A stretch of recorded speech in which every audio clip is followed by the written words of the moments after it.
So you're in this course, you've probably noticed that doing hair for photos is very different from doing hair behind the chair. And sometimes when you're on a shoot, you look at the monitor and it looks nothing like what you thought it would or what you hoped it would. Maybe it's the lighting that's different from what you'd expected, or maybe the photographer went and changed the setup without telling you, or maybe it's you. Maybe it's you that's having an off day that day. Now, over the last 20 plus years, I've been on literally thousands of shoots, and some of them have been awesome. I've had a great outcome, and a few have been absolute crappers. So in the next few lessons, I just want to show you how to make sure that the camera loves the hair, even if you don't. So how it works is this: the camera sees lines, shadows and light and creates the illusion of depth or dimension, sort of similar to how we do with hair colouring. So in this lesson, what we're going to do is get your eye in so that you can see the hair like a camera does. I'm going to get you to do an exercise now, and for each part of the exercise I'm only going to give you just enough information to actually go through and do the activity, because the learning will emerge as you go, and then we'll talk about what you've learned and what the key outcomes are after each part. So, to kick things off, you're going to need some magazines. Now, make sure that you're happy to tear pages from these magazines, because that's the first bit. So, pause the video, go grab a magazine or three. Alright, now you've got your magazines, take a seat, get comfortable, and turn the pages of your magazines at approximately this pace, which is roughly 1 page per second. And when an image catches your eye, or as Marie Kondo says, sparks joy, just pause, tear the page out and lay it on the ground and get back to turning the pages. You're going to take a few minutes to do this bit and end up with a pile of tear sheets. So I think roughly 20 or so images would be ideal. And it's not really important what the images are, it's just about you kind of letting your mind go and vibing on whatever speaks to you without any judgment or preconceived ideas. So, don't think about it too much, just pause the video and get in and do the exercise. So you should have around 20 or so tear sheets together now. What you're going to do is make some space on the floor and lay them all out in a grid with enough space for you to move in around between them. And once you've laid them all out, I'm going to get you to separate them into two groups, right? What you're going to do is separate them into editorial and advertising.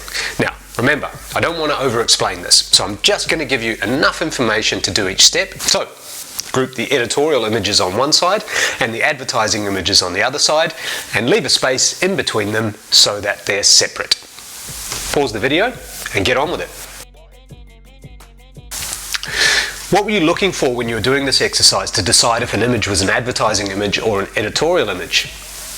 Here's a basic breakdown of advertising versus editorial. So advertising often has a brand logo on it, which is different from editorial, which usually has credits on the page and will often mix and match the brands. Advertising is about selling a specific brand or product, whereas editorial is more about exploring and communicating current or forward-thinking trends or concepts. Advertising pages are paid for by the brand, and the content is created by the brand and supplied to the magazine for printing. And the team who produce the images is generally put together by the agency producing the campaign. Whereas with editorial pages, they're paid for by the magazine and the content is created by them. The team is put together by the magazine. On advertising jobs, the team gets paid their commercial day rate, which can be anywhere from $300 a day to $10,000 a day, depending on your level. Whereas editorial rates are often very low if you get paid at all. Because editorial is a way for teams to collaborate creatively, develop relationships, get their name credits in the publication, and create images for their portfolios. And then there is advertorial. So, what is advertorial? Advertorial is a type of advertising that looks just like editorial content. It can be a bit confusing, but it's paid for by a brand. However, the creative is put together by the magazine. And the magazine puts together the team, and the team often consists of the magazine's regular editorial contributors. And they're usually paid their advertising day rates for advertorial, by the way. So it is great work to get onto, but it can be a little bit confusing to know who to take direction from on the day. So next, we're going to take a look at the difference between a beauty shot and a fashion shot. So separate your tear sheets into two more groups, fashion and beauty. What you're going to do is push the fashion images to the top and the beauty images to the bottom. So pause the video now and off you go. Go do it. I wonder how you were deciding if an image was beauty or fashion. It can be an interesting one, right? But here's a simple and very general way to think about it. A shot that is wider than the midsection is thought of as a fashion shot, and anything tighter is beauty. There's always exceptions and anomalies to that rule. That's a general rule, right? For example, a skincare campaign that focuses on the whole body. So this is just kind of a general guideline to help you understand the basic sorts of composition that we might need to think about on a shoot. Personally, I love it when a cover or the opening page of a story is the beauty shot. And it's even better when the whole shoot is beauty. So I put together a list of common beauty shoots that you might want to think about trying to get on. And they are makeup, hair, skincare, eyewear, millinery, that's hats, jewellery and accessories, and there might be others. Okay, so moving on with the exercise. Now we're going to look at where the shots were done, whether they were done in the studio or on location. So now you're going to separate your tear sheets into 2 more groups and put the studio images on the left and the location shots on the right.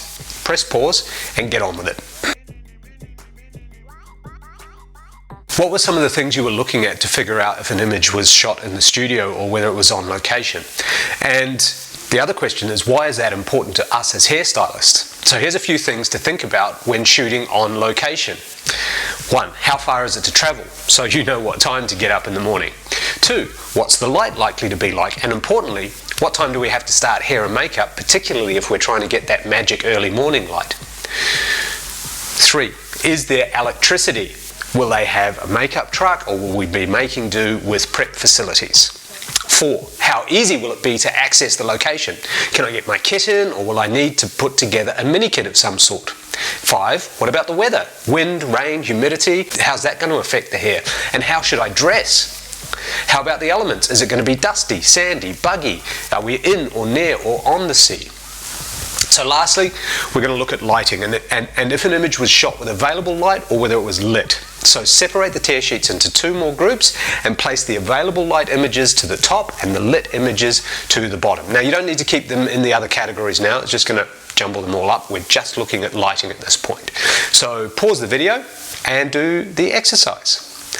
Was it easy to tell if an image was lit or shot with available light? Did you notice when you're doing this that there was a lot of different lighting styles amongst the images you chose? And what were they all? There's a lot to think about, right? You know, my head hurts when I do this exercise. I don't know about you. But here's the good news. Understanding lighting and everything there is to know about photography is not actually your job, right? Nor is it really necessary.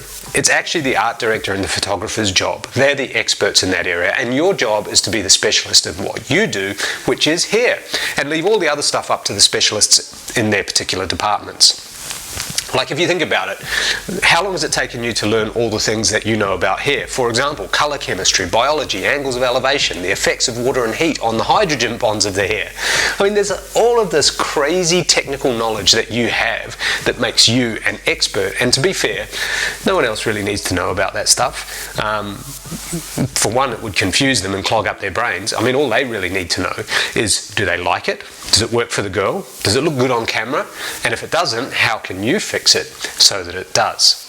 But what you do need to know about lighting is how different light affects the hair and what you can do to make sure that it works. So here's four things you need to know about light. Soft light is much more forgiving and flattering on the hair. It hides a myriad of imperfections and it can be our best friend. Hard light, often quite directional. Hard light makes hair really, really shiny. So if you know what you're doing, hard light can make you look very good. However, it also shows up any things like product overuse, and it can highlight hair damage like split ends because the harder light's kind of bouncing off the reflective surface of the cuticle. One of the things about hard light is it also creates shadows on the face if you've got any hair hanging down. So if the light's hard or directional, you want to use less product and spend more time refining and polishing the hair texture with heat and tools. Side light can be either hard or soft, so the same rules would apply as to hard and soft light, but there's kind of extra shadows with side light, so you need to be aware which side the hair should sit on, where the shadows will fall on the face and how that affects the girl's face. And if you're doing a look that's got a side parted look, you should check the light before you lock it in, because you may need to swap the hair from one side to the other, which is going to be much easier for everyone than having to relight the whole setup to accommodate the hair. And then there's backlight, which can make for really magical, whimsical images, but backlight shows up flyaways like nothing else. It even seems to show up flyaways that you can't even see. They're not even there, and then turn the lights on and there's flyaways. And also, depending on the setup, backlight can sometimes make the hairstyle appear much smaller. So that's my crash course for getting your eye in and understanding the different types of images you're going to be working with. I know there was a lot to digest there, so if you need any help, just let us know.